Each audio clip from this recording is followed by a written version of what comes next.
Hello and welcome to Book Club on Vanguard Live. I'm Agnes Joy Uloko. You know, it's season's greetings. Yes, Christmas in the air, 4 days to go. And I know a lot of us are already preparing, and that's why today we decided to bring you this interesting and educative book titled Coming to America. You know, a lot of us might be looking for places to visit this festive period. Yes, Coming to America is a very good book for you to read as you prepare to go to America. And today I'll not be doing the book alone. The author of the book will be joining me via Zoom in person of Deba one day. I'll be going on a short break, and when I come back, I'll be joining him by my guests.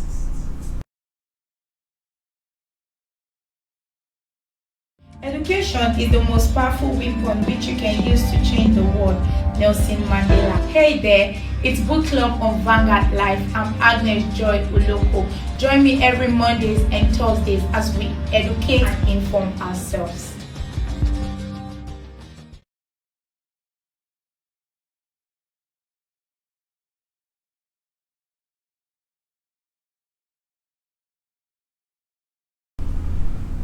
Welcome back. If you're just joining me, this is Book Club on Vanguard Live. Like I said, we'll be reviewing a book titled Coming to America, and this book is very, very interesting and educative. It's a guideline for those of us that are preparing to visit America someday or sometime. You know, this festive period, you can just take that move to say, okay, let me just go to America to spend this my holiday. You know, I told you some of us have been given holidays in our working places, in schools, so you can just decide to visit America and make very good use of your time.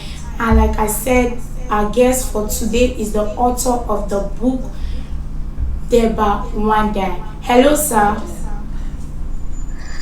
Hello, how are you? I'm fine, sir. How are you doing, sir? I'm good. Okay, nice to have you on the show, sir. Thank you very much. And also, I'll let you know that Vanguard was my birthplace in journalism. Okay, sir. That's very nice, sir. Okay, sir, I want to know what inspired you to write this book, Coming to America.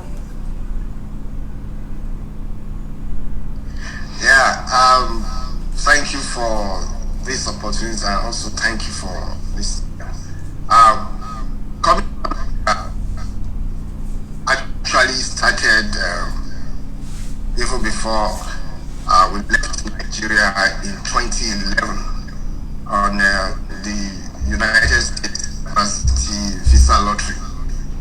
First of all, it started as just a documentation of 365 days, you know, in America, because we were living, you know, to come live in America, live in Nigeria at that time. And so I wanted something, you know, to put together and said these were the experiences that we passed through as a family within 365 days. However, during that period, there were a lot of settling down to do, you know, because my wife and I went with 3 children.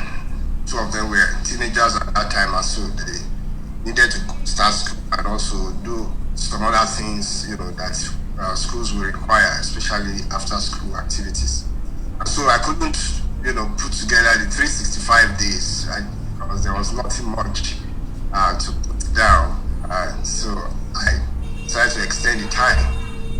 At the end of, as I was extending the time, you know, other things started coming in. And so at the end of 5 years, you know, when we became citizen of the United States, I decided to put Coming to America because there were experiences that we, you know, before we came to America, if we had known, probably it would have been easier, you know, for us settling down in America. And I thought to myself that if I'm able to put it together, other people that are coming to America, they will be able to learn and prepare themselves, to coming to America, So that was why put down coming to America. And so it's going to serve as a guide, as something that people that will read it, people that are preparing to come to America in different forms, will be able to understand what it means to settle down to life easily in America. Okay, sir, that's a nice one, sir. I've been inspired by that. Okay, sir, what were the challenges you faced getting the documents for the entire family? You mentioned in the book how you moved with your family. You didn't just go there before coming back to take them, so you moved with them. So how was it like getting the documents for everybody at the same time? Thank you very much. For us, there are a lot of forms, you can use America, to live. For us, it was what in ordinary called the U.S. visa lottery. Nigeria used to be in that on that platform. But about 5 years ago, Nigeria has been removed from that platform. So that is officially, but Nigerians can still play the visa lottery if they are married to countries that still have opportunity of applying for the visa lottery. So for us, we came on that platform, the United States diversity visa lottery, and what we did was that you go online. It happens October to November every year. It's still on now. So you go online, you play the lottery, as it is, and when you play it, it's within a month. So when you play it between October and November, the result comes out in April of the next year. So for us, played the visa lottery, and so in 2010 the result came out. So we had to start preparing for the interview, all the necessary documents you need to bring it. One thing about the visa lottery is that it's an act, in the United States that was passed during the time of George Bush.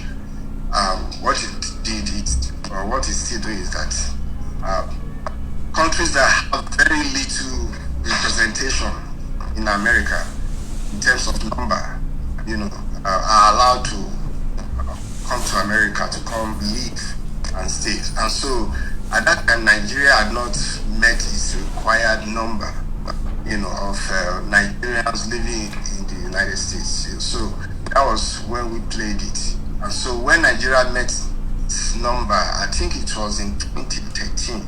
So Nigeria was removed, just like Britain had been removed. Other countries in Nigeria. So that was what we did. And so, and you need to have basic, education, like in Nigeria we call it school certificate, or here we would call it high school.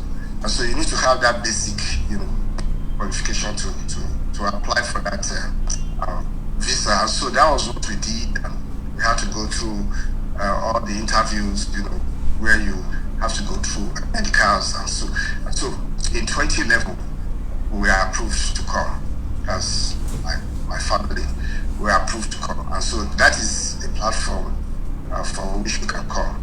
Like I said, Nigeria has been removed, but if you are married to somebody from any country that has not been removed from that process, you can still apply even as a Nigerian. All you need to do is just let them know that you are married to somebody from maybe a neighboring country, or one of your parents, is from any country that still allowed. So that was how we came, to America. But people can come through work permit. That is, you are hired, by a company here, and so you can come directly and leave, or through spouse, through marriage. There's a marriage between somebody that is here and somebody that is in Nigeria, and so you can come, and relocate to America, or your relatives, can also invite you to come live in America. As if your brother, your sister is an American citizen, he can fight for you, so you can relocate, to America. So these are the legal platforms that people come in to live in America. However, people have come in other, through other means, that you probably you follow in the media. Some people come in, they have extended stay, and so they apply for school. So they get into school. Probably when they are in the school, they probably perform very well. The school hires them, and they can apply for work permit. Or there are people, they find somebody that they fell in love with, get married. So they can also apply to now stay in America, live in America based on their marriage. So those are the things. So we came on that other visa, which is the United States Diversity Immigrant Visa. That was on what platform that we came. Okay, sir, that's very interesting and that's very nice. So another question is, how easy was it for you? You mentioned how you got an apartment, how you got job and other things, schools for your children. How easy was it for you, sir, to get those things? How easy? That's a good question. Yes, sir. You migrated from Nigeria to America, so how easy was it for you, sir? I like the question. That's why I said how easy. Yeah. Like I said, I didn't have the benefit of this book that I've written to know what I'll be experiencing when I get to the United States. And also, I didn't have the benefit of what we have now, in terms of the internet, the way it has gone, the way it has spread, the way you can just type certain things, to know, okay, where to go. So for us, we came to Columbus because under that platform that I told you, we came to Columbus to stay with a friend. Because when you are processing your coming, you need to have somebody you'll be staying with. So our friend at that time was living in Columbus, Ohio. Ohio is in the Midwest of Nigeria, so we are between, to our east, far east. You can say we have Pennsylvania, you have New York, and to our west, we are immediate west. You have Indiana, then you have Illinois, where you have Chicago. So we are in the middle, and so we came in to Columbus because our friend, that was ready to house us, was living in Columbus, and they did very well to make things easy for us to, to get acquainted, And so what happened was we came to Columbus and came, in June, fortunately. So it was summer, the weather was good. And so we came to Columbus, and the first thing you do, like I put in the book, is that you need your social security number. Without your social security number, you cannot get a job. You cannot, and also you cannot get certain benefits when you go to hospital. Certain benefit in terms of, review of the bill. If your bill is too high, sometimes you need to apply for kind of relief, kind of maybe a discount. So and you can get a driver's license without your social security number, and the driver's license serves like your ID card, national ID card.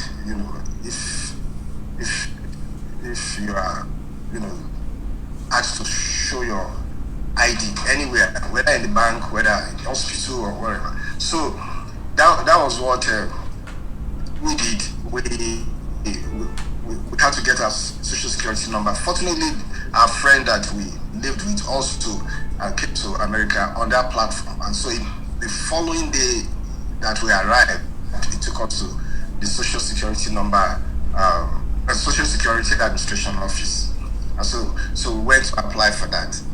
And sometimes it takes time for your number to come. So because we were 5, unfortunately we were able to get 4 of us were able to get our numbers within 2.5 weeks.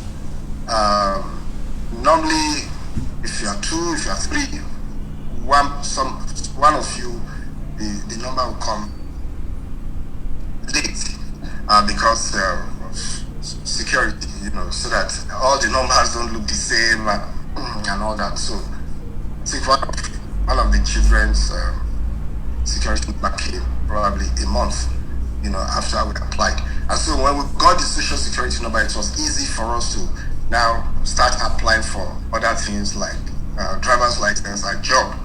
And so, but what I did when I came as a I was a journalist in Nigeria at that time too. So I was to look for a job as a journalist. So immediately I came, I started looking for a job online, started applying online. Some of them will ask for you to input your social security number. But sometimes I will advise people now, if you don't know about the job, if you come in now, don't be very sure of what you're applying for, and make sure your social security number is safe. And so we got ours within a month. Let's say within a month, everybody, like the last person. And so we applied for the driver's license. The driver's license, as I stated in the book, for me was a bit difficult, because I went for the test, because you have to do certain tests, and so you have to do like your optic, your call eye test, and so I had glasses that had been prescribed like 5 years, and I was only changing the lenses. And so when I went for my test, I was asked to look into the optic machine to see if my eyesight was still good. I did it and I failed. I failed because I couldn't read, those things you are asked to read, and so I had to change my glasses, and that took about 2 weeks.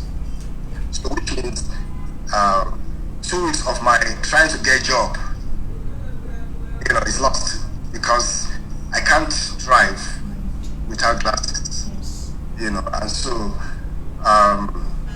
it took 2 weeks, and if you read it in the book, it's there. And if I'd had privilege of reading the book and knowing this, I would have changed my glasses right in Nigeria before coming.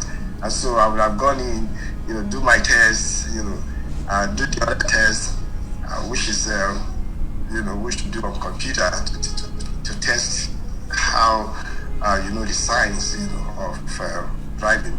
And so pass it, and probably I would have, gone through the job. Okay, sir. You mentioned that you were a journalist in Nigeria and also you went there and you continued. So, sir, how were you able to cope with being a journalist in Nigeria, going abroad to be a journalist, and with your job again? So, sir, how were you able to cope with all this? Yeah, I couldn't get a job as a journalist immediately when I get, I got a job. I got an online job, you know, uh, that was not paying me regularly, because the deal was based on the traffic or the click on my story, you know. So I couldn't get that job as a journalist. And also, I'll let you know that for 13 years after I left Vanguard newspaper, I became an employer.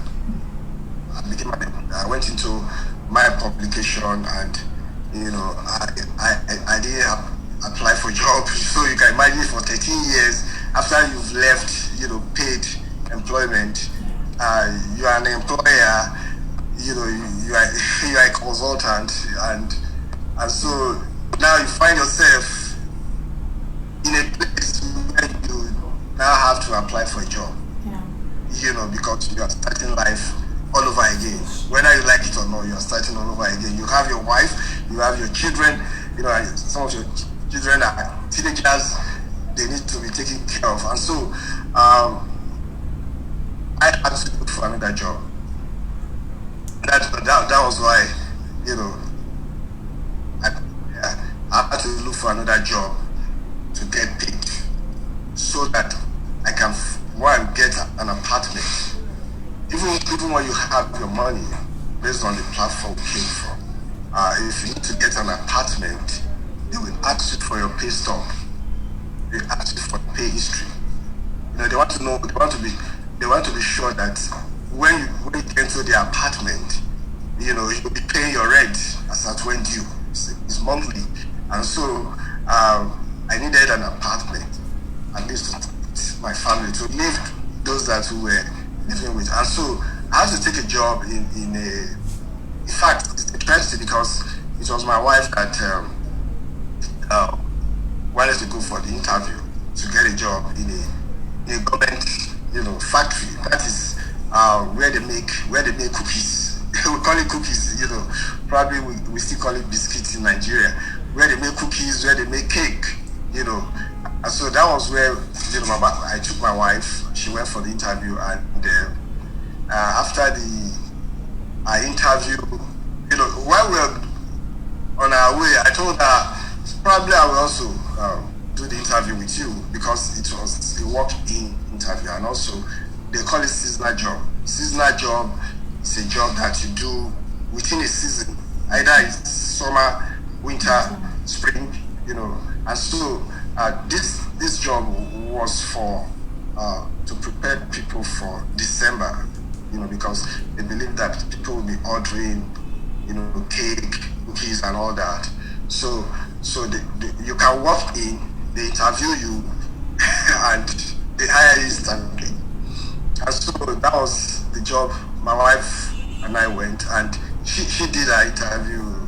She came out and she said she's been hired, and I went for my interview, and I was hired. And I still remember the lady was asking me I should talk about myself, and I was talking about myself, how I was a publisher in Nigeria and all that, working in the newspaper. But at the end of the day, they said it's just work, do this work. You understand? And so that was how we got that job, working in that government factory, and that day we went for an apartment that very day. Immediately we left there, we went to an apartment that people have been recommending for us. So we were able to sort it out. In fact, at that apartment, they called the place where we were going to start job. They called the place to confirm if they hired us. So so that they can give us apartment, And so that was the route that we took to be able to get apartment in that place, because that place is very good, an exclusive place for the school district that we wanted our children to live at school. So that was, you can imagine a journalist, to work where they make cookies, where they make, So that was how, and for me it was my wife and I. And so you can imagine husband and wife, coming together, and having to serve under the same supervisor, the same, Fortunately for us, I think message was passed. So the supervisor was informed that we were called. And so they were treating us nicely. We spent like 2 months there, Wow. But they were treating us nice. In fact, I still remember the supervisor calling the two of us into his office and telling us, if you have anything, just let me know. If things don't work well, all those. So we were able to work there. That was our first experience of working. Okay, sir. That's a nice one. So we have to. Yes, sir. Nice one. This is Book Club on Vanguard Life, if you are just joining us. And today we've been reviewing the book Coming to America by the author Deba Uwadiae. We've been with him and he's been explaining and giving us the challenges, how he got to America, how he got his house, his apartment, and other things. Like I was saying, this is the festive period. You can decide to be in that spirit and say, okay, let me go and spend my holiday this period, let me go and do it in America. He's already giving us a clue on how to go when you get to America. So, sir, another question is, what is the difference between the democracy in Nigeria and that of the US? And what are they looking forward to? You've stayed in Nigeria and now you are staying in America. So what's the difference between the democracy and what are they looking forward to? Yeah, if I start from my state, my state is Ohio State, and my city is Columbus. Columbus is the capital of Ohio. Democracy in Ohio State, very, very easy, and I will tell you, if I've lived, so long, the time I've lived in Nigeria, and I've gone so much the way I've gone in Nigeria. Probably I would have been in the House of Reps in Ohio State. I would have gone to politics, and I would have gone into politics because I don't need to spend so much money. Even I don't need to spend my money. Already now, friends are telling me, do you want to run? Why not run? Why not contest for? And the thing is that when your friends start telling you to run, they will be the one that will raise fund for the campaign, which means I will not have to use my money to campaign, to run for an election. People will not have to come to me and for me to be giving them money, to run my campaign. And so it will be my campaign committee, that will be taking care of that. I will have my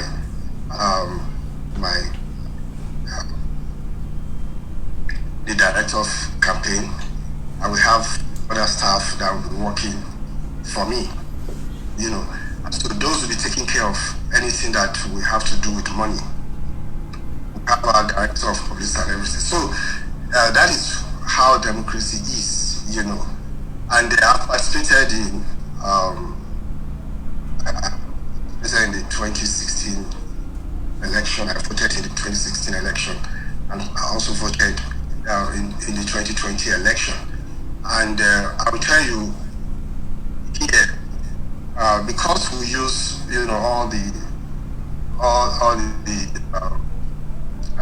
technology to vote, I would say it's very easy, to just walk in, and in Ohio we vote. We start voting 1 month before the actual election. So it's very easy for us to vote that way, in Ohio State, so that on the election day you don't have too many people,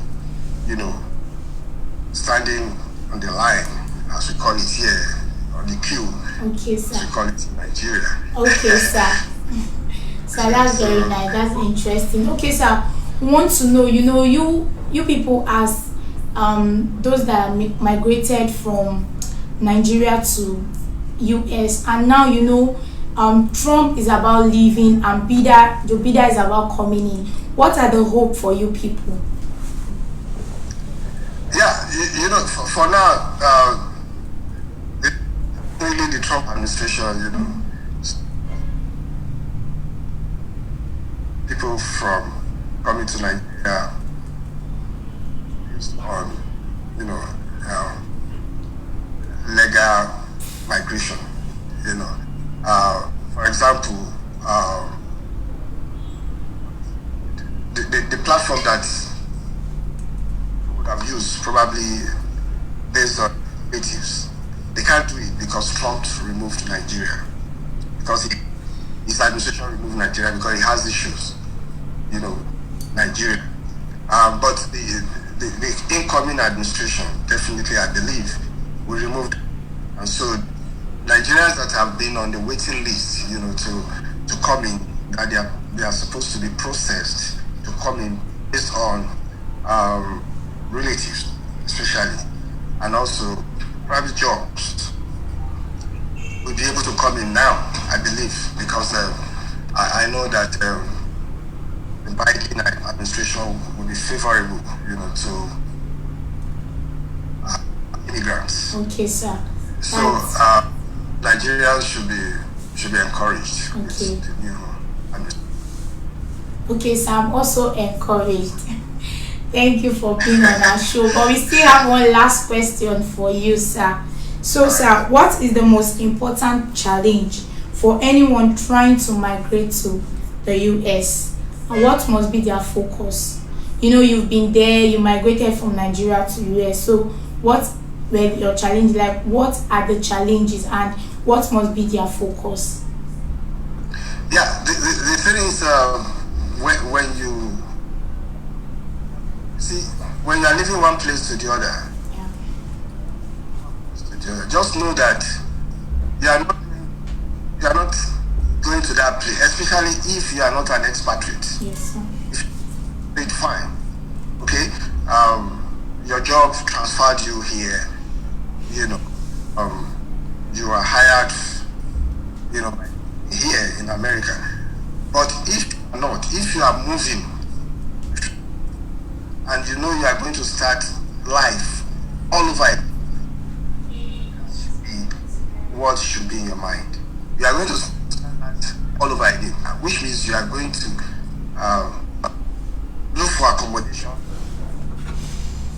You've not lived there before, even if you've been visiting, you are going to look for accommodation. Yeah. You are going to look for job. Yeah. And for us, we look for school for our children. And you are going to look for, you need apartments in an area that will be very conducive for you, because you want an area that is, if you understand, that is very conducive, for your family. And so that mind that you are living in place for another place, you don't. You might know somebody you are going to stay with, but in a place for another place, job, you need accommodation and you to integrate. So these are things you must have in your mind. Jobs are not easy, to get, except you have your own business you want to start immediately. And if you are starting your own business, probably you are opening a shop, like a barber shop. If you are skilled, you still need some money to rent a shop, But the thing is that just know that you are living a place where you've been used to, like for us, we've been used to Lagos. For me, I grew up in Lagos, everything in Lagos. All my schools in Lagos, except my secondary school in Benin. And I had to move to a place like Columbus. Very quiet place, very quiet, probably compared to maybe a place like I remember maybe a place like Delta State, Agbo, maybe a place like Agbo. Quiet, we have 2 million people here, up to 2 million people in this metropolitan city. And so you are coming to that place, you need to know that you probably may not get the job, like for us journalists, immediately to start with. And so, but if you are coming legal platform, even if you are a medical, you still need to do your. Okay, sir. Okay, thank you very much for being on the show today. Really appreciate you, and we hope that next time you still be on another show. Yeah, that's Mr. Deba Uwadiae, the author of Coming to America. I told us you can make good use of this opportunity to go to America, to go to the United States to spend your holiday, and this book will be a guideline for you. So I want us to go grab a copy of this book, Coming to America, by the author Deba Uwadiae. Nice having you on our show, sir. Thank you very much, sir. We've come to the end of today's program. Do well to follow us on our social media handles displayed on your screen, and don't forget to like and also drop your comments in the comment section. I cannot leave without giving kudos to the man behind the camera in person of Dose. It's bye for me, Uloko Joy Agnes. Education is the most powerful weapon which you can use to change the world. Nelson Mandela. Hey there, it's Book Club on Vanguard Live. I'm Agnes Joy Uloko. Join me every Mondays and Thursdays as we educate and inform ourselves.